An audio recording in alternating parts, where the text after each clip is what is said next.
The gladiator who stands before you is at once intimidating and alluring. She glares at you like she means to run you through. She also emanates the refreshing scent of springtime breeze. It slightly undermines whatever murderous intent she may actually have. She is beautiful and terrifying, an Amazon in blue and pink. But even as she points her sword at your throat, all you can do is marvel at just how clean and sweetly scented it is. Who dares disturb me?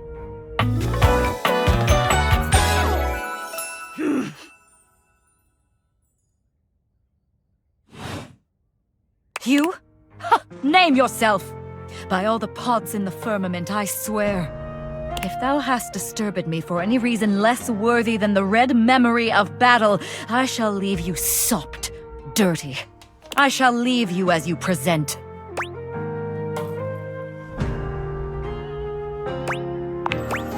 Meet me. You, civilian, you wanted to meet me. I am in the pitch of battle. My pods rampage, sacrificing themselves to be reborn yet again. And you have pulled me here because you wanted to meet me. I confess to you, civilian. I am in a state of indecision. I cannot decide if I hate you, or if I am impressed by your fortitude.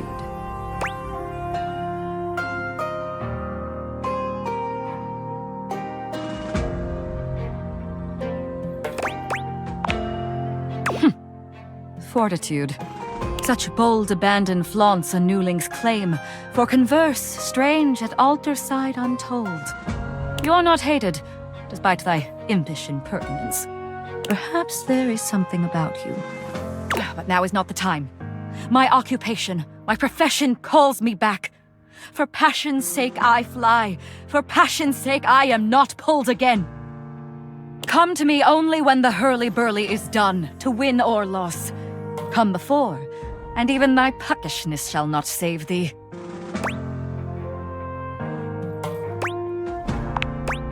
When 'tis done, you will no longer have to ask.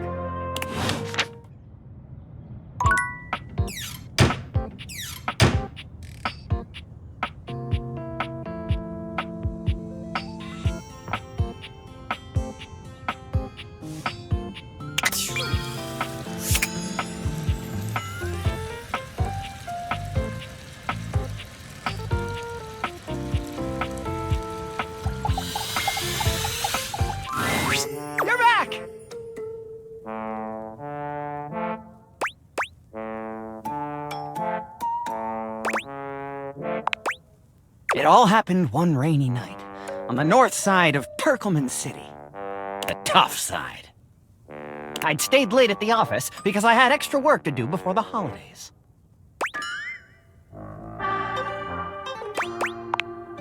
Well, when I left, I was feeling a bit low, so I went out to a local bar.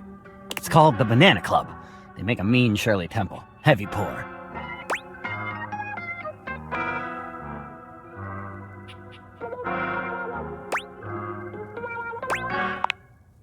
Devastatingly potent? Yes.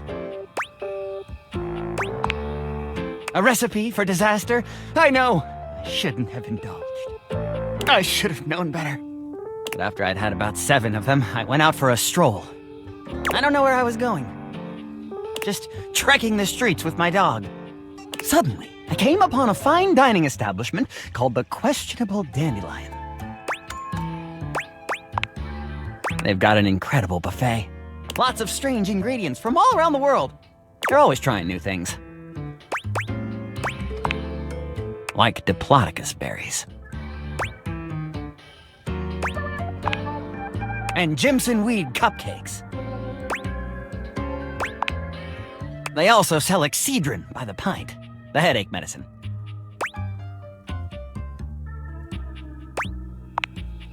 Anyway, I ate my fill and went on my way. That's when things started to get weird.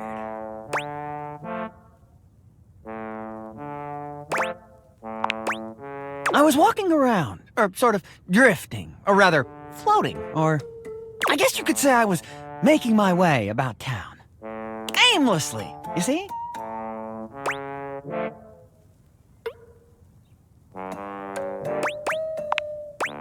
And what?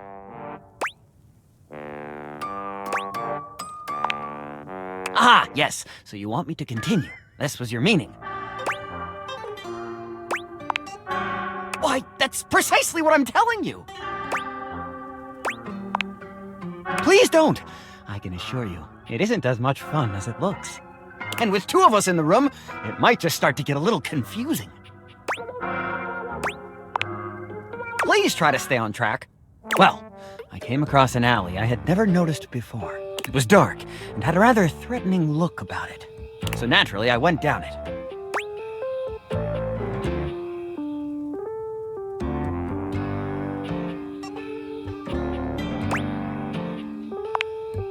Sinks?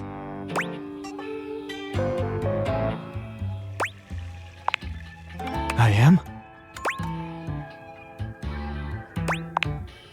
Relax! It was a joke. You really ought to lighten up. Anyway, I wandered down the alley and came to a door, lit by a red light. I opened it and found a long hall, at the end of which was a sort of booth. And in this booth was a fortune teller. She was wearing a fantastic red shirt, not unlike the one you're sporting. Although it could have easily been more of a chartreuse. I can't tell, I'm tone deaf. Yes, her name was Vagabonda the Sinclairius. She was wearing a fantastic red shirt, not unlike the one you're sporting. I'm sorry I keep harping on the shirt, but it was absolutely fantastic. She spread out a deck of strange cards and asked me to select one. They were business cards. I chose at random, and the card I picked turned out to be the Ace of Spades.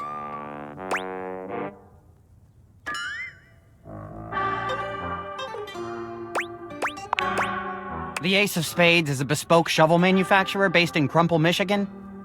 The owner's name is Ace.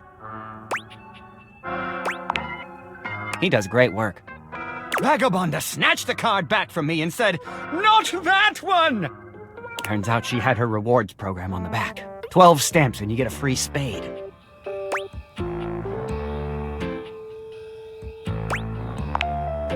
We agree! Besides, she only had 2 stamps. So I snatched it back from her again and we had a bit of a row and I'm sorry. God damn, that is a nice shirt. Anyway, I guess that wasn't a very good start to our fortune-telling session. I think that's why she cursed me. Because right afterward, she said, "Martin, that wasn't a very good start to our fortune-telling session. I'm going to curse you because of it." And then she cursed me. She waved what looked like a magic wand. Although, to be honest, it could have easily been a bagel of some sort. And then said, "Martin, I doom you now to become a detestable object. I transform you thusly, so that you may go home and think about what you've done."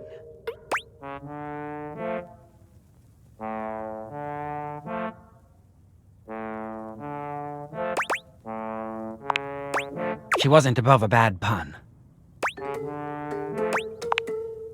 And then I became a sink. Now you find me as I am, trapped in this porcelain prison. All I want to do is return to my old life. To stroll the streets of Turkleman City once more, without a care in the world. Oh, how I long for it. Please, won't you help me? Sudsy and I would be oh so grateful if you could get to the bottom of what's going on here and return us to our proper forms. Will you?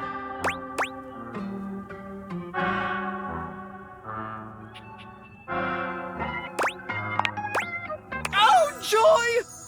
If you want to help to get to the bottom of all this, I might suggest you seek out someone who is in the business of solving unsolvable mysteries.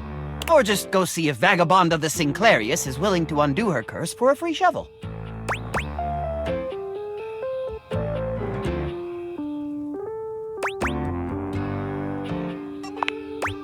He stands there silent and unmoving until you finally leave.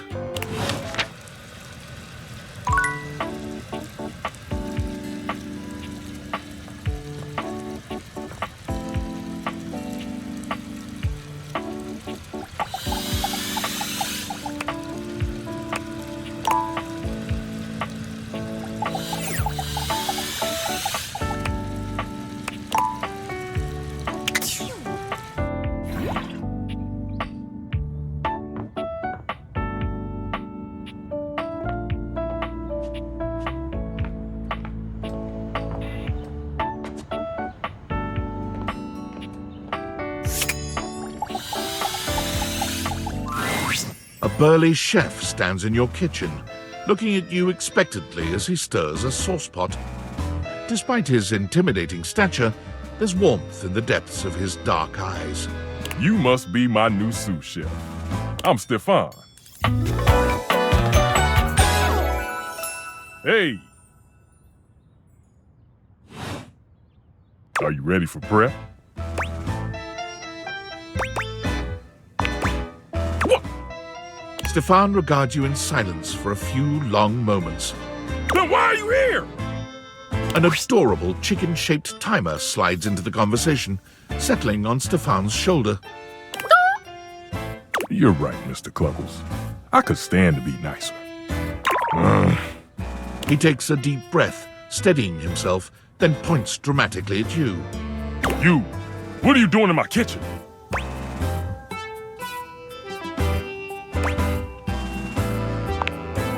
You must have me confused for someone who thinks this kind of thing is funny. I'm busy. I've got a whole lot of folks to feed, and unless you are here to help, I need you to step out of... Wait. Do you smell that?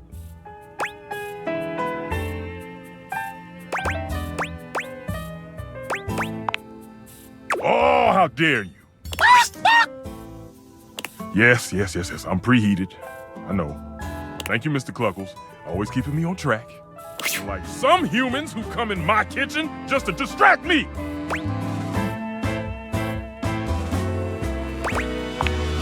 That little chicken timer offers more help than you can imagine.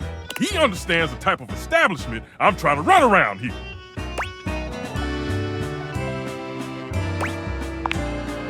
Only a human who doesn't understand cooking would ask me that. Cooking is life! It's not just food, it's your soul. Maybe one day you'll understand that. Until then, I'm wasting heat standing around here talking to you.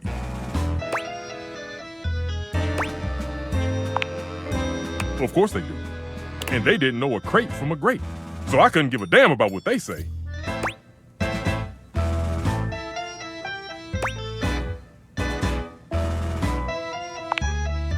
Go on, shoot. Okay, Mr. Cluckles, all prep should be done in 7.5 minutes. Start the timer.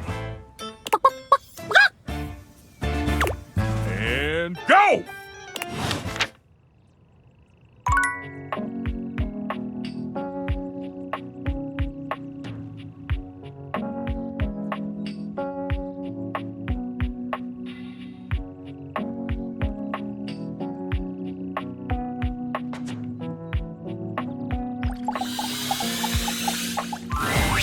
For a moment, it looks as if a firefighter has appeared in your home, smoke and all. But a closer look reveals the smoke is in fact attached to this apparent firefighter's head.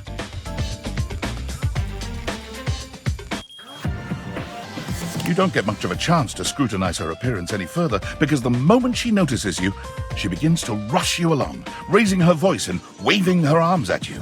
Thank heavens you're here. Wait, well, don't just stand there. Go get help!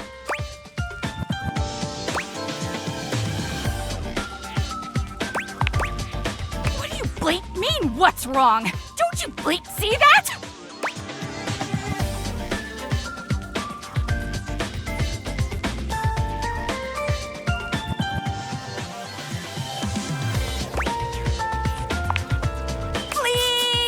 Why?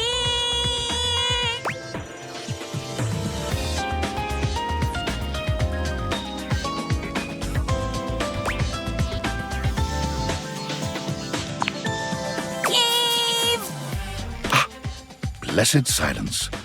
You can finally hear yourself think again. Got it. Alrighty then. Arma alarm at your service.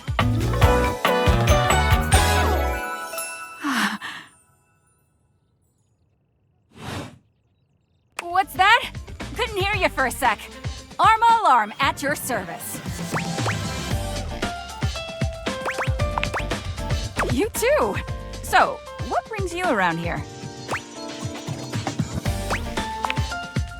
Oh yeah, that's part of my job. You see, I'm here to protect the house from fire. Take a look around you, at everything you love. Now just think. If you're not careful, it could be gone in an instant, consumed by raging flames. I've got to stay vigilant at all times.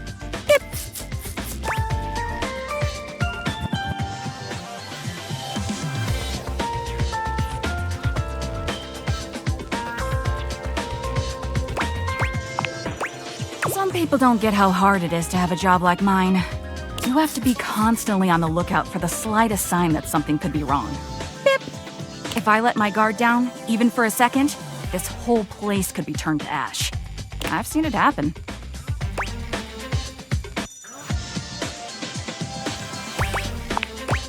I appreciate that. It's a tough job, but I feel like it was what I was born to do. Anyhow, I ought to get back to it. Bip! Come on back soon and maybe we can do something together. You take your leave.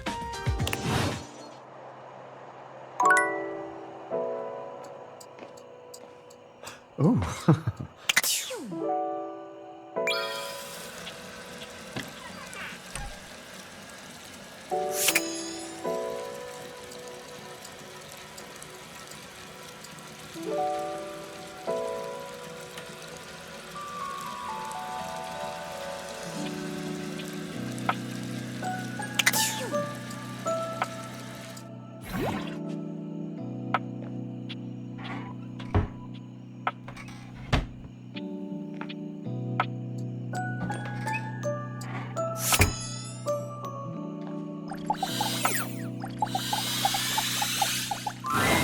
A handsome stranger with a model-esque beauty stands just a few feet away from you, posing with a hand in his hair, as though he were in the middle of shooting a perfume ad. The moment he lays eyes on you, he lights up, drinking you in with a warm smile and warmer gaze. Ciao, beautiful. What are you doing?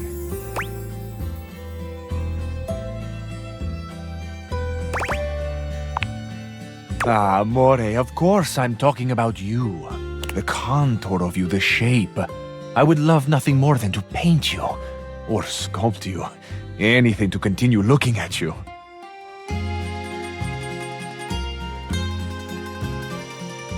But first, I must introduce myself. The music of courtship has its cadence, after all. I am the one and only Cabrizzio. Amore.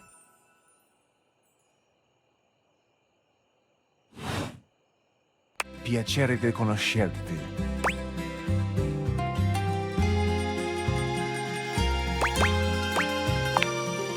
Hi, degno di nota. What a beautiful effort you're making to speak the language of a new friend. Now that we are introduced, we must get to know each other, eh? Let us begin with a simple question. Un aperitivo. Do you, and so much is contained within your answer, have a favorite flower?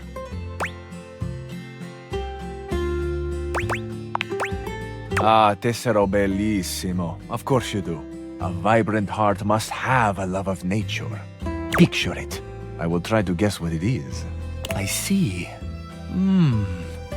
Amore, what a rich and colorful mind you have. It is a pleasure to me to be inside your eyes, seeing all your nooks and your crannies.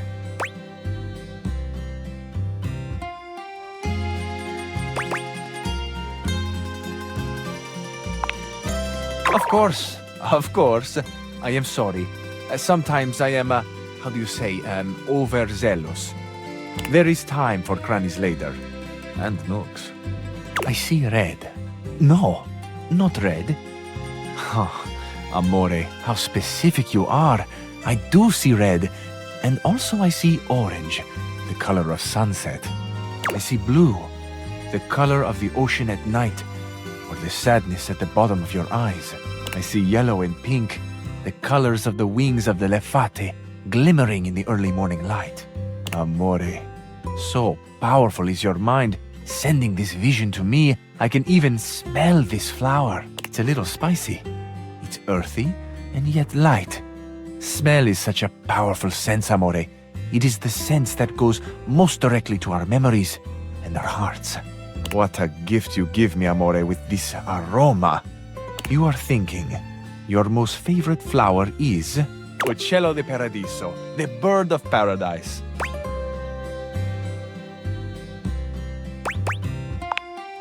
Oh, no? I have not guessed correctly. Amore, what can I say? I am so sensitive and so open. I must have picked up something in the air around you, and it has led me astray. This can mean only that I have not brought my full attention to you and I have not truly focused on you. For that, I offer my humblest apologies. You are deserving of all of me, amore, and I shall not fail again.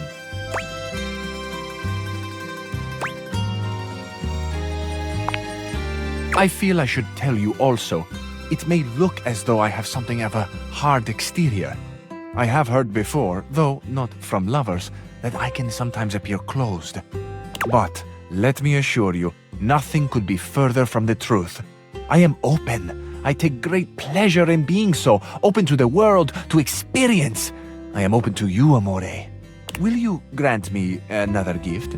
Will you share with me more about yourself? What do you love? What makes you cry? What inspires your passion?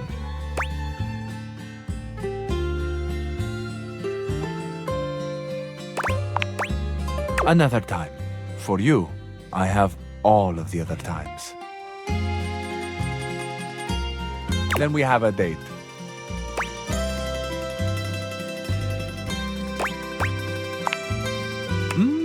I see. Could this be an invitation for more flirtation, yes? And perhaps you are truly not sure. You are more of a delicious mystery to me either way, amore. I am fascinated. Ciao to you for this moment, mia stella nuova. Where you go now, take with you the passion of Cabrizzio.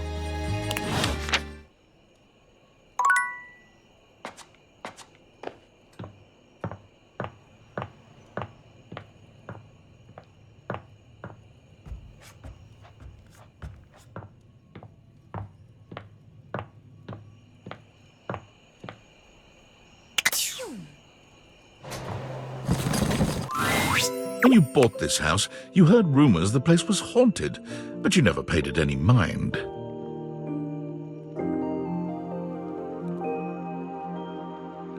But there's no question that the spirit floating before you is a ghost. She looks like she came straight from the 80s, her clothes as dated as her skin is translucent. Her eyes lock onto yours, and a chill runs down your spine. But where you feel a tingle of apprehension, this ghost seems elated. Oh my god, oh my god, oh my god! Hi! Wow!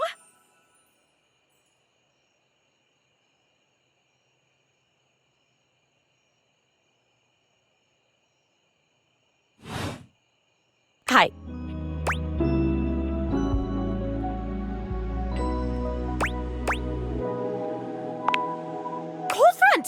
You can feel it? Yes! I'm very cold! Oh my god, what are you? Where are you from? Do you like ice cream? This is the best day ever.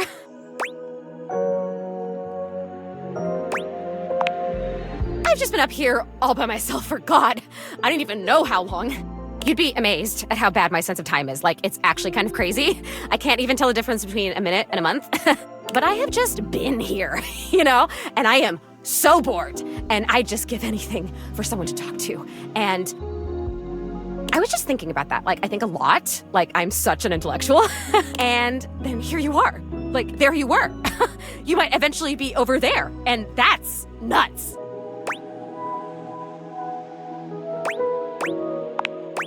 Good question. Let me explain some stuff. Life, as you might know it, is kind of a complicated proposition for me. I don't know if you can tell, I hide it pretty well. Oh my god, I rhymed. Ah, that's amazing.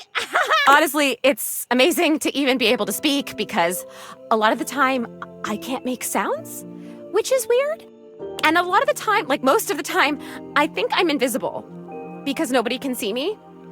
And that's super weird because I'm totally real. You know, I mean, I think I am. So why wouldn't I be? Because if I can think, I must have a brain or a consciousness somewhere.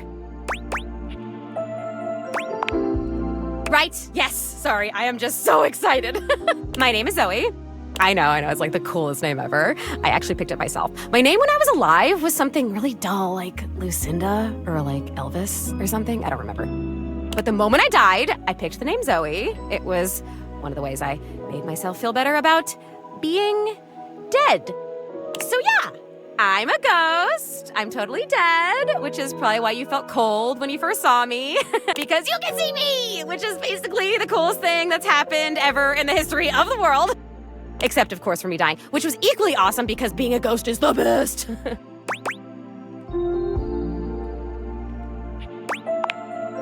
I've always wanted to meet a human. Well, I mean, I've met lots of humans before, but like in my ghost form. It feels different. Hey, listen, something's happening. I don't always have control over when I evaporate, and it kind of feels like I'm about to just like cease to be here right now. So, such a bummer. I want to talk to you. Just, come back and see me again, okay? This is gonna be so cool. No pun intended, because I'm cold. Zoe is already beginning to fade, her voice growing fainter. Oh, here I go. See you later.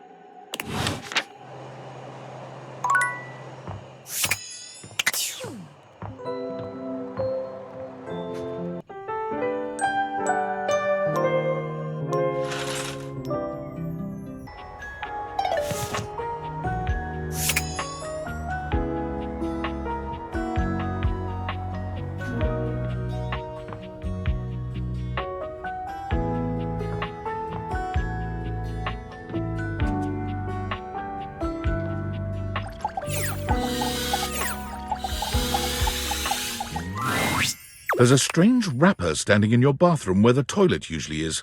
He's dressed in white and gold, but where his outfit is clean, the look he gives you is downright dirty. While you might be curious about this toilet man, it seems more than clear that curiosity doesn't go both ways.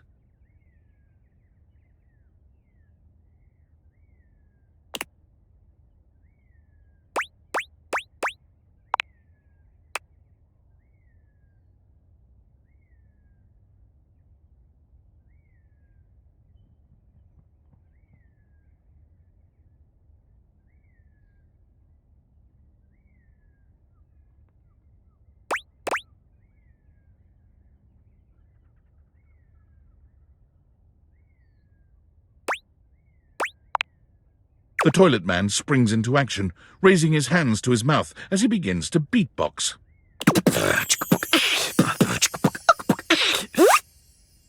Little crapper's the rapper, he knows how to go, plumbing and drumming or buzz about flow. You black these spikes, he'll be ending your life when he slams your head into the bowl. Oh, on a toilet roll, Jean-Luc out of control. Over, under, never, blunder, speaking more words than an ancient scroll. Ah!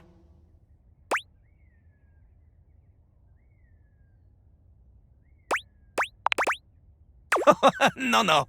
Holy Crap was Jean-Luc's old stage name. Now he is Lil Crapper. More secular, huh? Wider appeal, you know?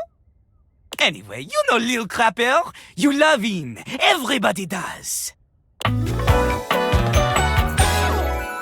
Oh-ho-ho!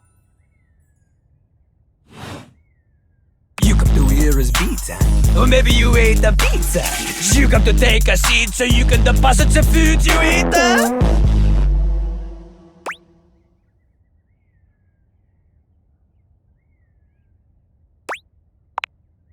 He's like a bidet, only spitting the truth, going down quicker than gin and vermouth. They call him a potty mouse, letting the naughty out, but that's a way to appeal to the youth.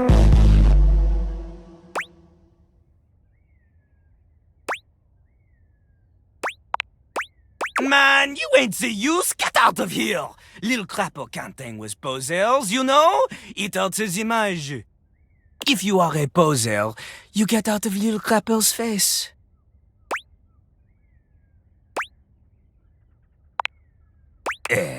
Maybe? Show me what you got. Show me. Show me Lil Crapper is not alone on this stage of tile and stone.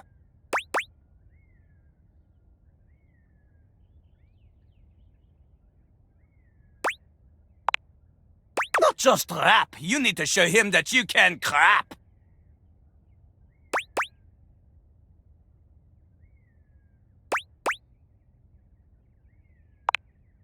Oh, you misunderstand him.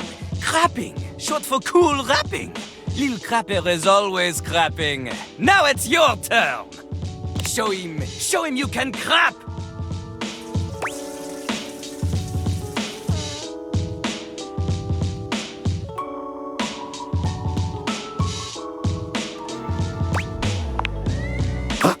Dating?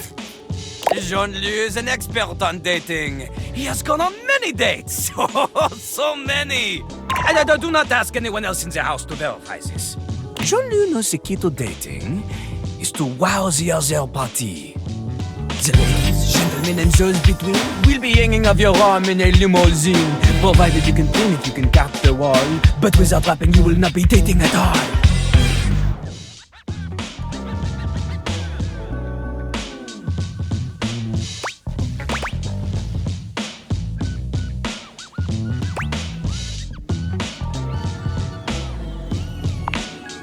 Oui. Not from Lil Crapper. Lil Crapper is not a teacher, he is a test. You study on your own time. You cannot keep up, you fail. But if you can match his rapping skill, then you will be able to woo anybody. If you have the skills to woo Lil Crapper, then any partner will be within your reach. In fact, if you can match Lil Crapper in a crap battle, then he will fall in love with you.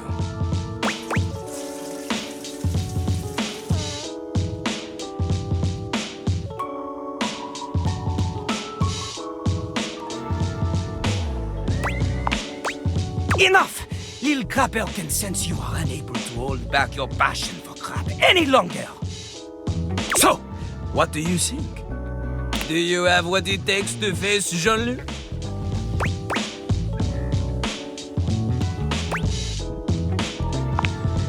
Correct! Jean-Louis is glad you understand this. The rapping, she comes from the heart, the deepest part of the system. Like that little rubber bit that comes undone sometimes and the water keeps running forever. You know the bit. You need to experience life before you can spit it out in alternating phonemes adhering to some sort of a rhyme structure. As you are, you have no chance to defeat Jean-Louis, let alone match his rapier whip. You want to clash talons with these 2-gallon stallion? Go! Live a life worth rapping about! Return to Lil Crapper when you are ready.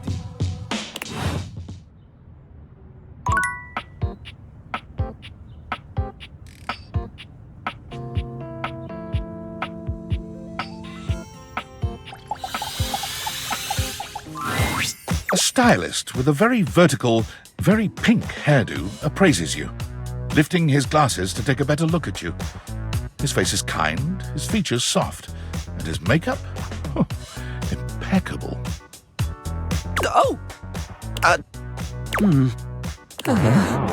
How about we... Oh dear. I'm getting lost right at the start of all this. I'm so sorry, darling. My brain runs quicker than cheap mascara sometimes.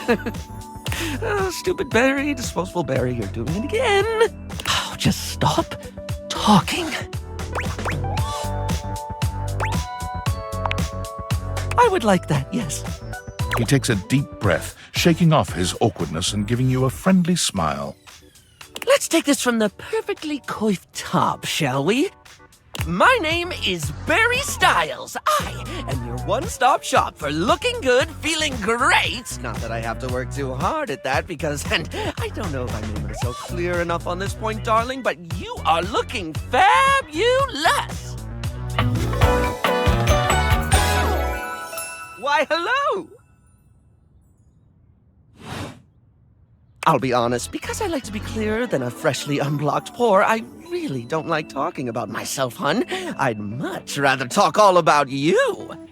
And eyebrow hydration, of course. You really cannot underestimate how important it is to avoid a thirsty brow, baby. But mostly I want to talk all about you. In fact, if you'd be so gracious as to indulge me, I'd love to really get under the skin.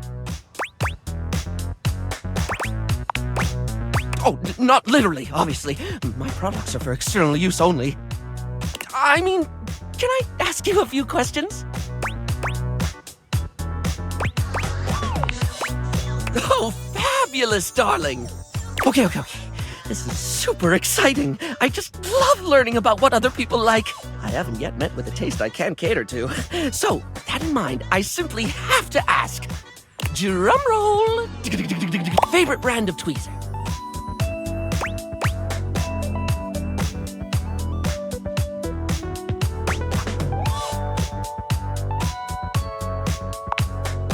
Oh, but I can't imagine tweezers. Oh, I think they're all just great. Really, aren't they? I couldn't pick a favorite if I tried, and trust me, I've tried. 4 hours. Just staring at tweezers. I love tweezers. Even a word is satisfying to say. Tweezer. Tweezers. Tweezers. So, let me just make a mental note. No need to actually write it down. Got a mind like a steel trap. At least when it comes to tweezers and tweezer-related lifestyle choices. Ask me to remember a job interview or doctor's appointment, and I can't help you. But random hair conditioner trivia? I could give you that for days.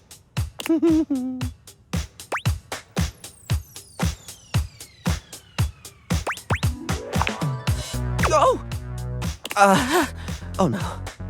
I've been put on the spot. Oh, wait! How about this? While it's bad for your hair if you wash it every day, you can safely condition every day with no washing required. This is great because I think people should use conditioner as much as possible. Not so much for the health benefits, but the fact that it just makes hair feel really, really nice, doesn't it? Freshly conditioned hair is the chocolate milk of texture. At least that's what I always say. Well, I don't always say that. That was the first time I ever said it, but I'll keep saying it now. What were we doing? Oh, right. Time for your second question. Ask me this time. Barry, what's your favorite lipstick color? This is a good one. A classic of a beauty question. We can't have a beauty Q&A without knowing your favorite lipstick color, can we? Mine is pink. Impressive, no?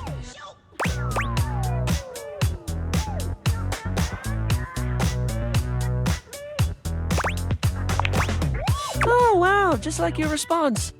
What, pray tell, is yours?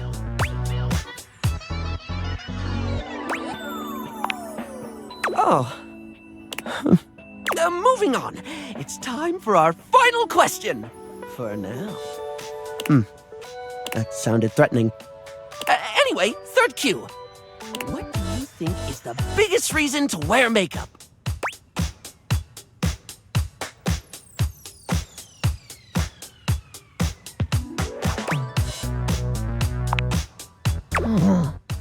That's quite an answer. It's, I don't know, there's something relatable about it, maybe?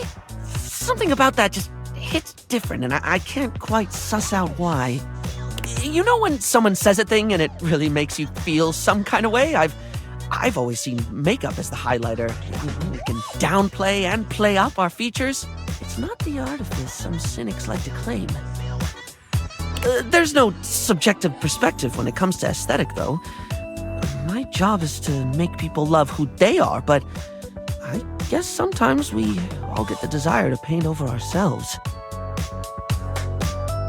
Can't say it's not a desire I understand.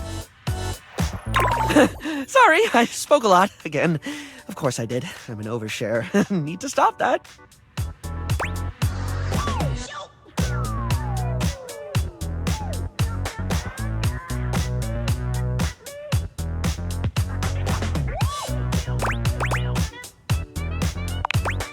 Barry still looks embarrassed, but a sweet little flush comes over his pale cheeks, and he smiles at you.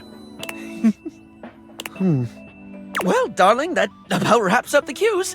It was going to be a big 20-question thingy, but I just didn't do it, I suppose. Plus, I forgot half the ideas I had for it when I thought about combs for an hour.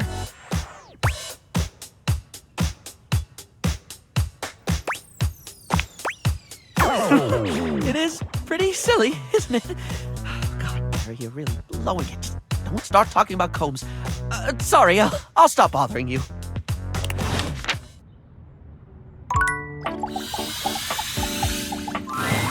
Your mirror has done its job dutifully over the years, accurately reflecting your image back at you in good times and in bad. But today, there is no reflection for you to scrutinize. Only a long-haired beauty who looks at you like you're a work of art.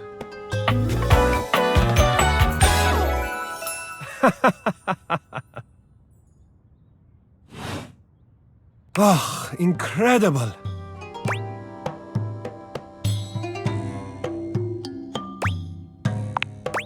Amir throws his arms out to stop you, gesturing to you to stay where you are. No, don't move. Step back into the light. Yes, breathtaking. Look at you. Do you see how well I can frame your face from this angle? You are glowing.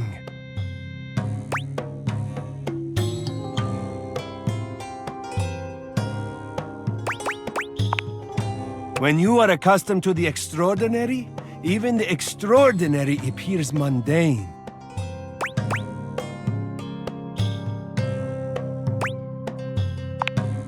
That is fine. You can guess. But I will know, and I am happy to show you again anytime you need.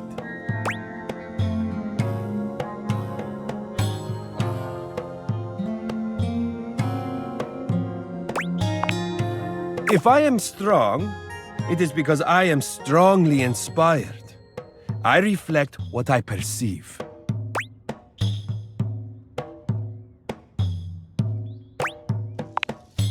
Yes, I was just wondering the same thing. Because the person I see in my reflection right now has beauty beyond question. And yet here you stand with your questions. Tell me, what is there to dislike about what you see?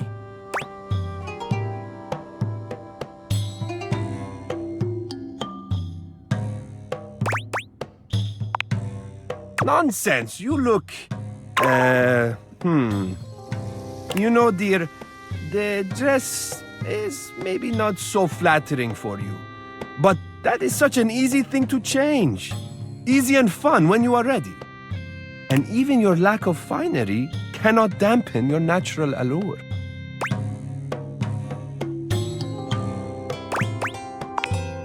But the spark has been lit. You'll see. We will just have to fan those flames until they're a great, big, beautiful rolling flame, won't we? Stop by any time. I'm happy to admire your beauty any day.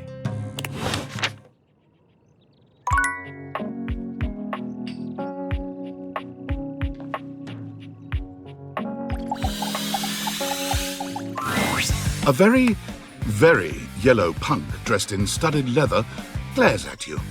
Their charming duck-like appearance does nothing to diminish the aura of absolute disdain that radiates from them. Who the duck are you?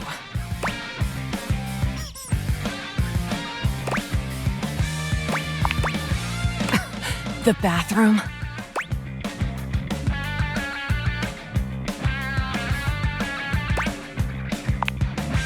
You ducking serious?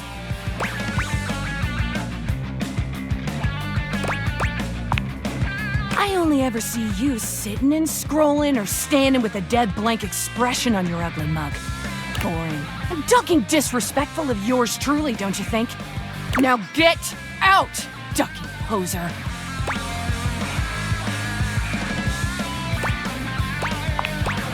Solid. Let me help you. Go in the hallway.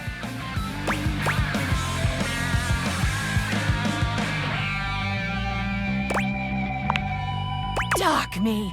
You know what you're like? A vanilla spice latte. Hold the duck in spice. Live a little.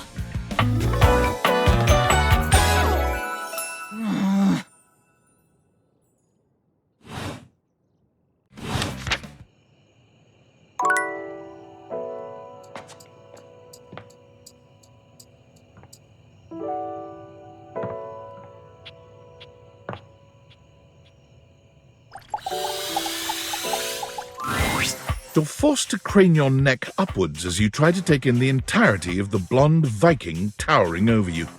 He stares down at you, cutting a truly intimidating figure.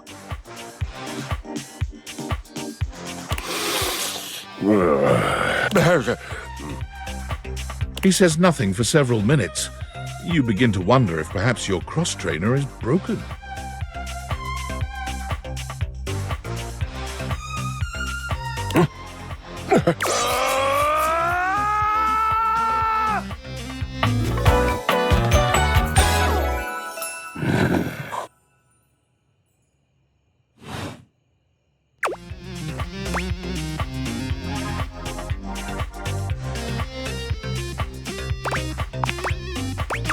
Indeed I am. Big, brazen, and bodacious.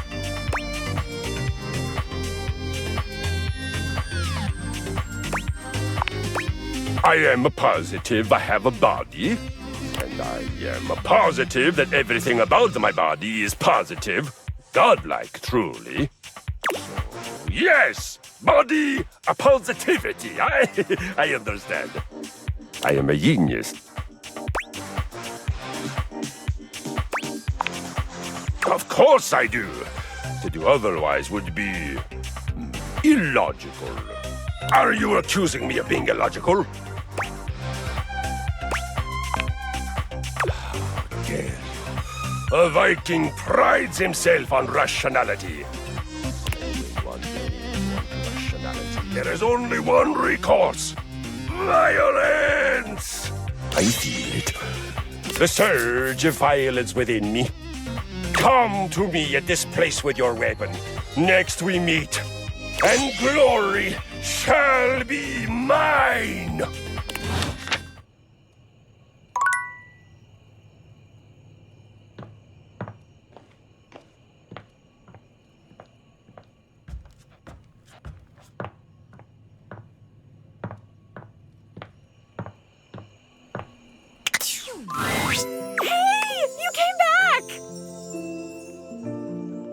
I'm so happy you came back. Being up here in the attic, it feels like people only come up for little bits of time and then they try to leave as soon as they can because, I don't know, for some reason a lot of people think attics are scary. I've never felt that way. For me, it's like a playground up here. Like what? Huh. Yeah, I guess that makes sense. I do wish people would stay longer, though. Even if they can't see me, it would be nice just to watch them. Like human TV. Jeez, I wish I had a TV. Hey, now that I'm thinking about it, how can you see me?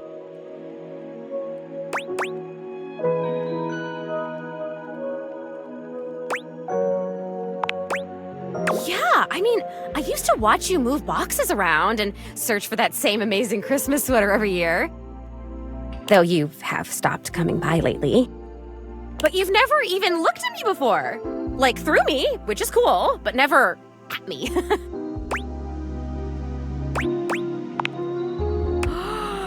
Whoa, awesome! Tell me everything. Okay, you say thing. Thing, not person. So does that mean...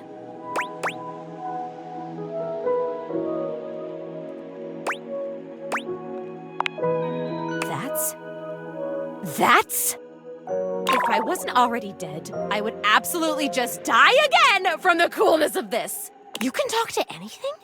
Anything you want, you just put on the glasses and you can talk to it? Like it's real? Wait, so then how are you talking to me? Because I'm not a thing. Well, then I guess I'm something in between a thing and a person. You're noticing now. So, like, wow, I feel so happy, but it's weird. I think I feel sad.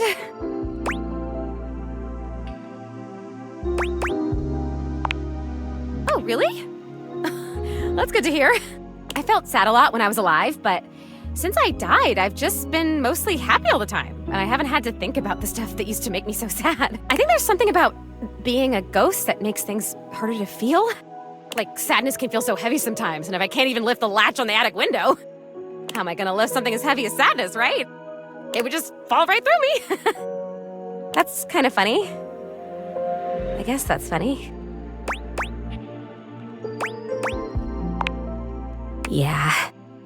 But your glasses, this idea that you can talk to anything, to anybody, like, does it feel like you have friends? What does it feel like to have friends?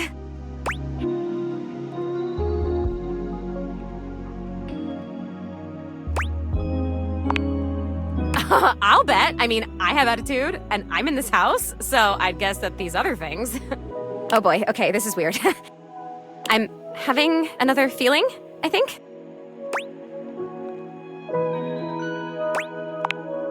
It's so strange.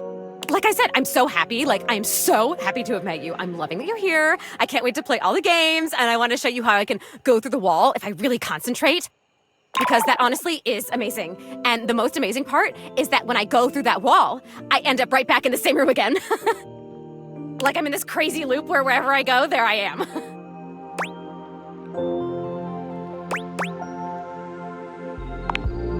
I'm not sure what that means, sorry. But I want it. I want what you have. I want the glasses.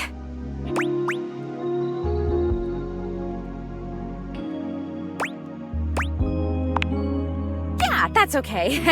Maybe I want to talk with these others around me. Maybe I want what you have.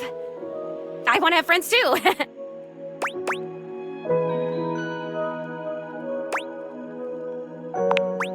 Oh my god, that's it! I am lonely! And if I could have all these friends, why did I not even know they were all here? You know? They can't see me because no one can see me because dead. And I can't see them because I don't have the glasses or because, again, dead. And I'm lonely. It's tough stuff.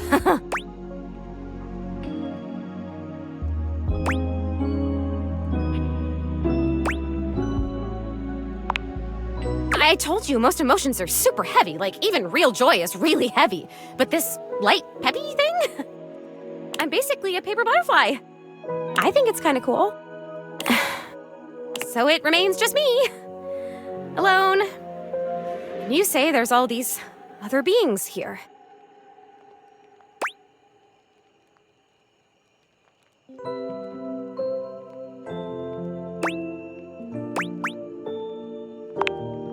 Yeah, if you can talk to every object here, it must feel overwhelming sometimes. Even just talking to you one-on-one, I'm overwhelming myself. I don't know, there's something about you, though. And not just those glasses. There's something about you being here that is making it so that I can feel these things. Maybe you're like holding the feelings, and I can feel them with you? What else can I feel, I wonder? Are there other emotions besides loneliness?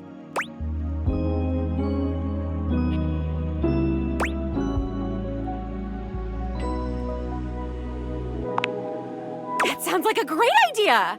I have mastered loneliness already, so that's good. Oh wait, this is terrible. Help me, please help me. I am so... Oh, maybe I haven't mastered this one. I didn't even think a non-corporeal being could cry. Have you ever seen anything this crazy? I feel crazy. I'm so lonely. Oh, it's happening again. I'm gonna disappear. Oh, I wonder if I'm still gonna be crying when I come back. You're gonna come back, right? I still want to feel the feelings. Once again, Zoe is fading before your very eyes, but it doesn't stop her trying to speak to you. And I have so much to show you. I can turn somersaults in midair.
You see before you a glistening, oiled male form, perfect in its chiseled majesty. His gold, or is that bronze skin, is perfectly smooth, his features flawless, and his face? Stunning. Oh, hello there. Don't mind me. I'm just catching a bit of air.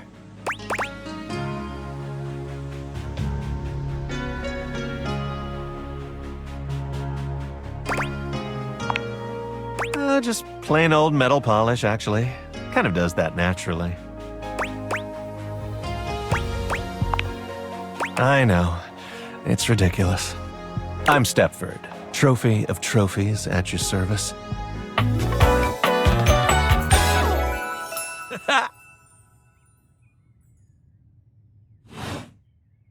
I've just been standing here all covered with oil, waiting for a good sunbeam to come along.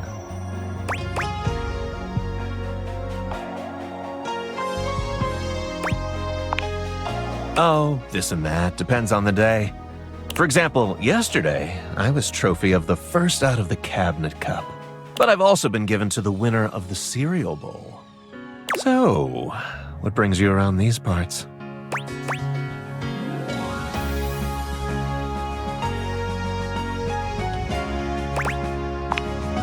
Well, everything's going along well here. First place and all that. As it so happens, I have a self-tanning appointment coming up. Can't be late, but I'm so glad we met. Come and see me again soon, won't you?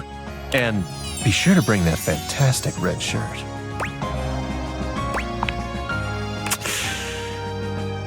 Got a tan.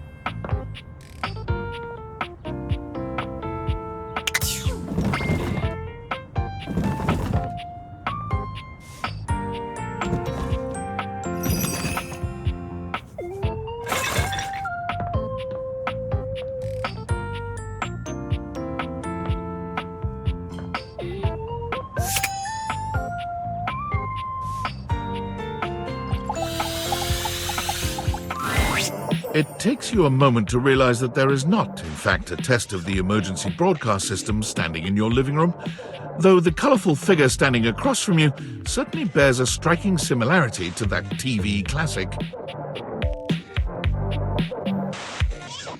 Even before they speak, you can feel a frenetic energy in the air, like someone switching between channels at high speed. Yo, yo, yo!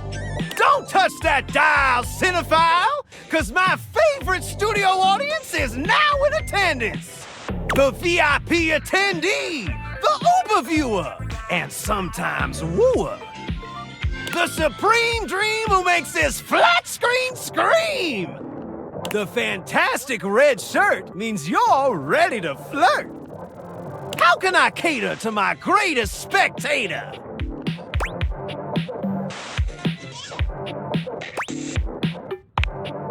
I'm the one who knocks.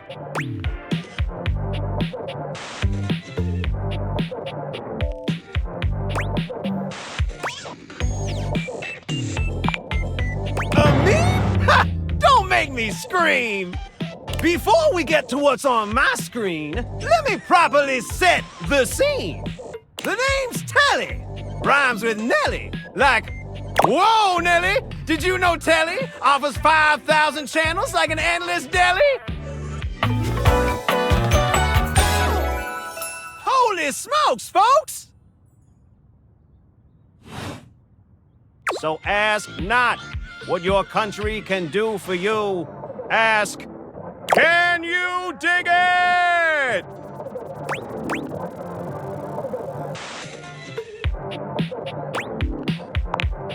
That's just cause you never had a selection this baller, caller.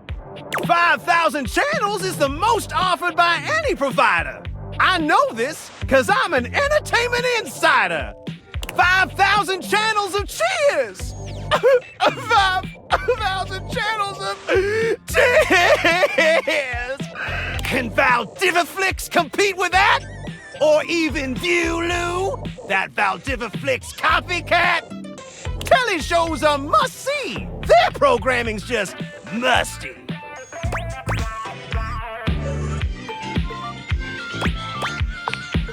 Don't worry about if you can afford us. You're already subscribed to the free trial, gorgeous. Anyway, since you're here, my dear, why don't you just kick back and recline? Unwind from the grind and free your mind with 120,000 hours of programming combined. View that cue till you go blind.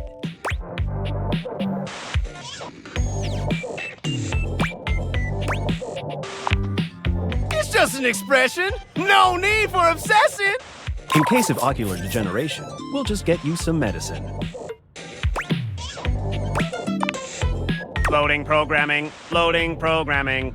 optimizing for comedy, haha, analyzing for reality, boo-hoo. Pratfalls and close calls pump straight to your eyeballs, and...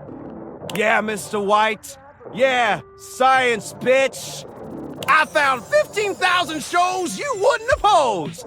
So what genre can I impose on you with my flawless flows?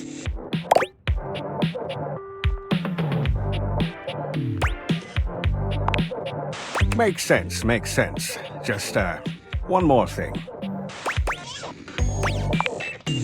Look, I don't want to pry, but I gotta know. It's not because you prefer Valdiviflix, right? Because that'd be a huge blow to my ego.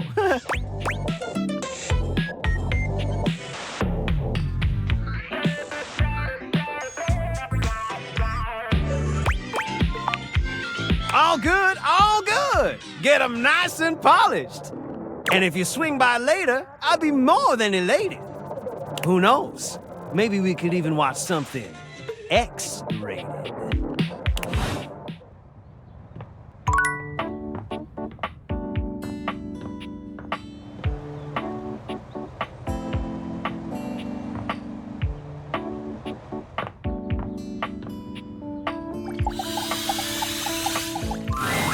A flowering beauty waves at you, her radiant smile inviting you closer. Abundant plastic foliage frames her pretty face, and a little inanimate hummingbird rests on her shoulder. She looks rather like a fairy tale princess, and the delicate way she carries herself does nothing to belie that impression. Oh my gosh, hi! I'm Prissy. You probably already know that. It's polite to introduce yourself, though. So hi!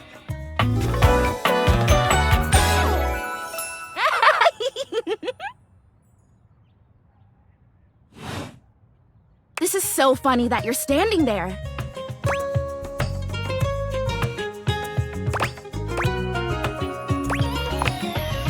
Wow, nobody has ever asked me that question before. I guess, yeah, it's a little of both. Because I was sitting here, imagining how wonderful and helpful it would be if someone was suddenly standing there, like exactly where you are. And then boom, here you are, like magic.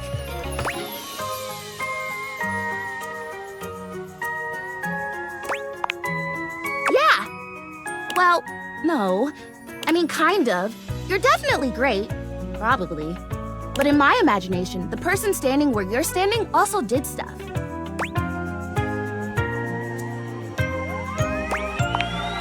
I need you, please, to flirtalize me.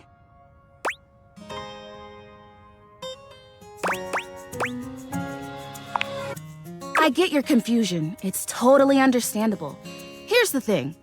I am a plant. Yes. Plant-like? I mean, what that isn't a plant looks plant-like. I suppose paintings of plants look plant-like, or those big plastic hanging privacy curtains that are supposed to look like walls of ferns, that's plant-like. Oh no. Are you telling me that I look like that? That I look fake? You know, actually, now that I've asked, I take it back because I don't want you to answer that. I already know the answer. I don't like it very much. Just in case you hadn't already deduced this, I am made of plastic.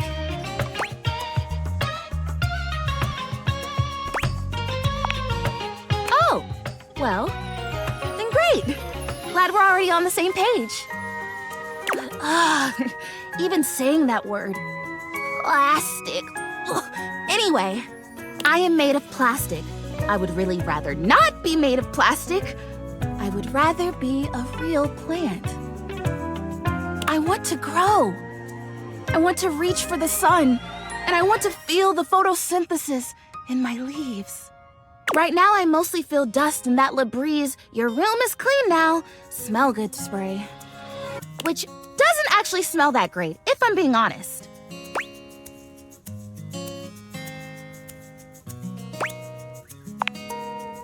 So perfumey. You spray it and all of a sudden you're like, oh my gosh, why am I in a perfume store? Which doesn't mean that perfume stores can't also be clean. I'm sure they can.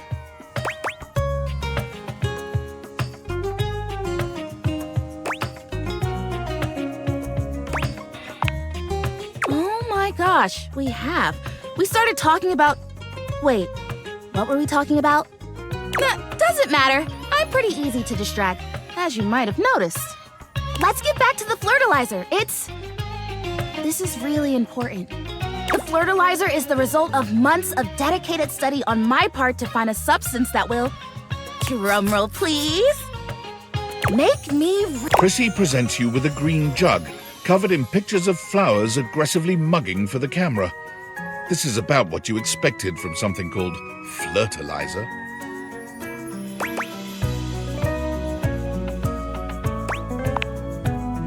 Really, cells, leaves, the whole 9 yards. I have done so much research. I can't even tell you. And this is the answer. The gold standard for making plastic into chlorophyll. I just need you to give me a good dousing right at the roots and then stand back and watch the magic.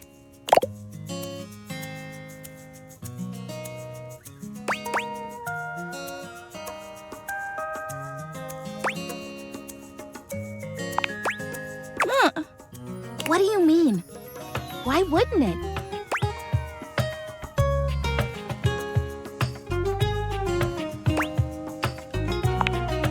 An electric light bulb wasn't a real thing until some doofhead dreamt it up and built it, right? Things aren't real. And they aren't real, and then they are. Like me.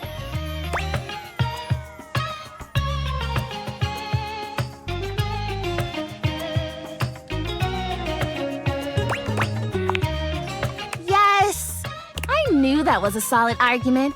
As it was coming out of my mouth, I said to myself, Prissy, that's a solid argument. So, flirtilize me? Yes! Oh my gosh! This is the most exciting day ever! I'm ready. So it says on the directions. Prissy reads off the back of the container of flirtilizer. Douse liberally and with abandon, no such thing as too much. Couple each dose with a body wiggle or the recitation of a favorite herb for added potency.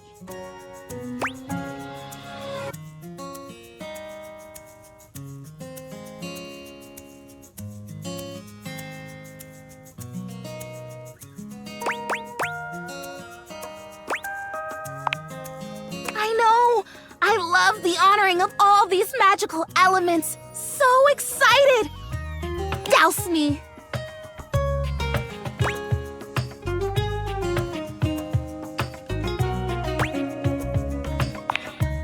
You spray Prissy from head to toe with the flirtilizer, punctuating each spray with a wiggle of your backside. When you're done, you cap it all off with a recitation of the most delicious herb you know. Ooh, I think I feel it working. There's this really strong tingly sensation. The spell you are casting definitely gets my vines all twisted up. You take a moment to inspect Prissy. She looks a bit shinier, but otherwise the same as before. Do I look different? I don't feel different. I mean, I feel wetter, but that's probably just from all the dousing. What do you think? Do you see anything?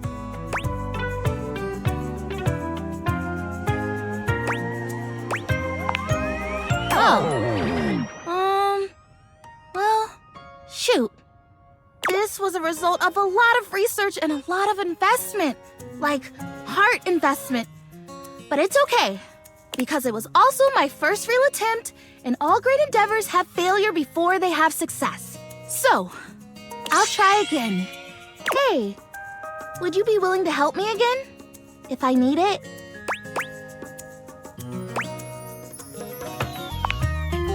Thanks, I am fun.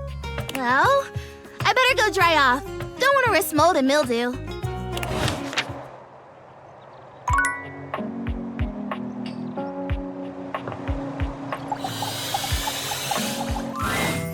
You are persistent, aren't you? I'll be damned if it isn't another quality of yours I admire. It wearies me and saddens me to keep saying no. But no. Please, not here, okay? Meet me somewhere else. Anywhere else. Any of the greats in your home. Downstairs from here. Come to any of them, and I will be there. We can talk there. All right?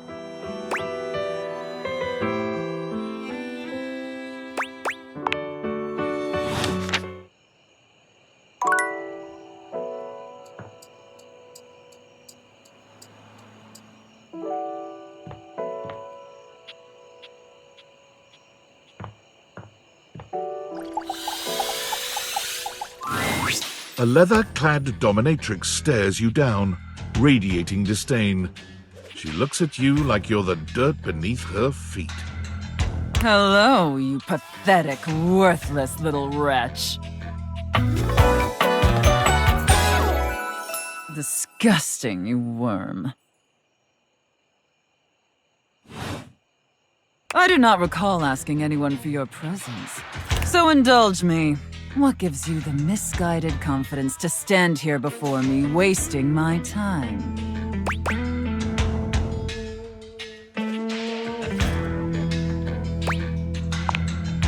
How tedious. No, luckily I don't know Randy. Listen, wretch. We obviously haven't met before, so I want to be clear. Going forward, you will address me as Mistress, if you wish to continue this conversation. Is that understood, wretch?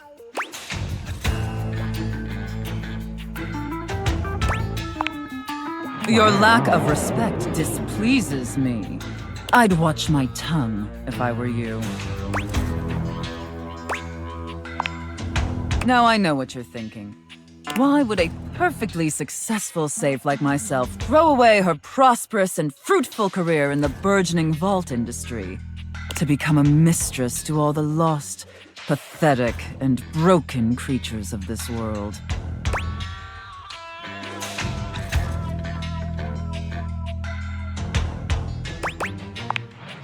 Tell me, wretch, do you know what a safe is good at?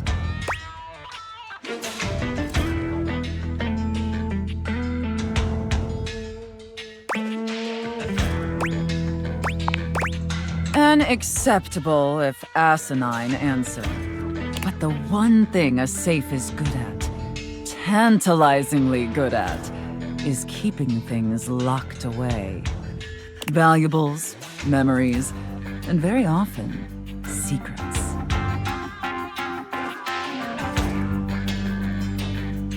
Deep, dark, very dirty secrets.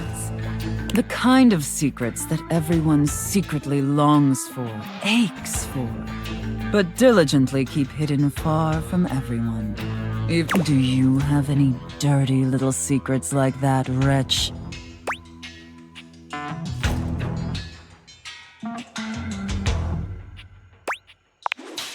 Underestimate me at your own peril. You intrigue me, wretch, in the way a drowning kitten might intrigue a jaguar. So sad, helpless, and ultimately pathetic. You possess a feebleness that instinctually repulses me. Yet if I save you, you may prove yourself of use to me. The only question is, do I waste my precious time letting you serve me? Or do I leave you to drown in your own ineptitude?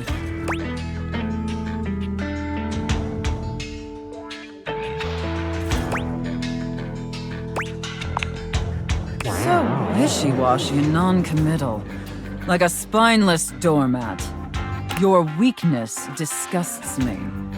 However, against my better judgment, and because things have been so frightfully boring lately, I'll allow you the opportunity to serve me. You should count yourself extremely lucky. Not everyone is given such an incredible, life-altering opportunity. And rarely do I make this offer to worms as painfully tragic as yourself.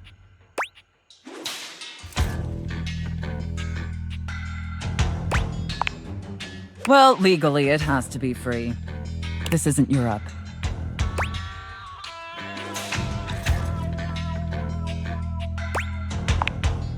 Your flagrant disrespect aside, I still think there's an opportunity for this arrangement to cure my boredom. And who knows? Perhaps in the end, you may even have the opportunity to open up my chassis. That is, if you are skillful enough to figure out the combination.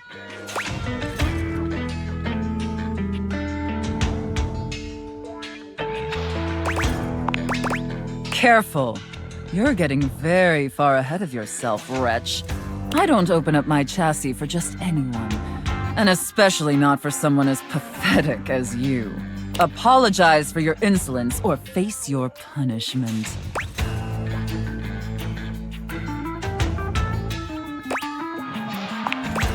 Oh, come on now, you're not even trying. Seriously? Why should you? Because otherwise you're just wasting my time. Look, straight up, I'm trying really hard to do a good job with this mistress thing. Truthfully, this is all uncharted terrain for me.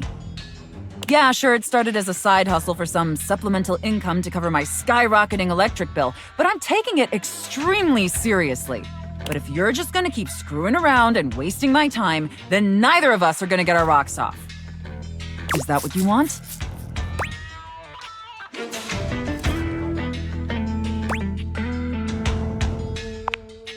I'll take it under consideration. But only if you show me you're taking this relationship seriously. Okay. It sounds like you're willing to do the necessary emotional work to take this relationship seriously. In that case, be back here tomorrow to fill out all the paperwork.